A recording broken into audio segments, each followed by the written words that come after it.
শদিয়াৰ কিশোৰক অপহৰণ কৰি হত্যা কৰাক কেন্দ্ৰ কৰি অৰুণাচল প্ৰদেশৰ ডিগাৰু গেটত উত্তাল প্ৰতিবাদ সাব্যস্ত কৰিছে অসম আৰু অৰুণাচলৰ গোৰ্খা ছাত্ৰ সন্থাৰ বিষয়ববীয়াৰ লগতে শ শ পুৰুষ মহিলাই ৰাষ্ট্ৰীয় ঘাইপথ অৱৰোধ কৰি উত্তাল প্ৰতিবাদ।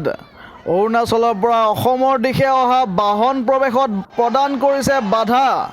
দোষীক ফাঁচি দিয়াৰ দাবী। দুৰ্ভগীয়া পৰিয়ালটোক 50 লাখ টকা ক্ষতিপূৰণ দিয়াৰ দাবী।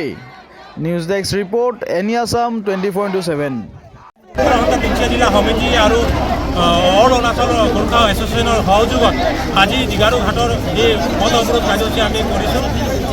কিয়নো আমাৰ ছাত্ৰ যোৱা 22 তাৰিখ জুলাই দিনাখন আমাৰ ছাত্ৰ অপহৰণ কৰি লৈ যায় দুষ্কৃতিকাৰী দুজনে। সেই দুষ্কৃতিকাৰী দুজনে লৈ যোৱাৰ ফলত 8 দিন উকলি যোৱাৰ পাছতো অৰুণাচল প্ৰশাসনে উলিয়াব নোৱাৰাৰ সন্ধান। সেইবাবে আমি যোৱাকালি এটা প্ৰতিবাদী কাৰ্যসূচী ৰাখিছিলোঁ, থানা ঘেৰাও কাৰ্যসূচী। সেই থানা ঘেৰাও কাৰ্যসূচী ৰখাৰ পাছতে যোৱাকালি আমি গম পাইছোঁ ছাত্ৰজনৰ মৃত্যুৰে উদ্ধাৰ হৈছে ৰাতিপুৱা আজি। লগে লগে আমি সদৌ সমিতি আৰু আমি আজি আমাৰ পথ অৱৰোধ কাৰ্যসূচী চলি আছে। আমাৰ এই কাৰ্যসূচীৰ জৰিয়তে আমি অৰুণাচল প্ৰশাসন অৰুণাচল চৰকাৰক আমি দাবী জনাব বিচাৰিছে।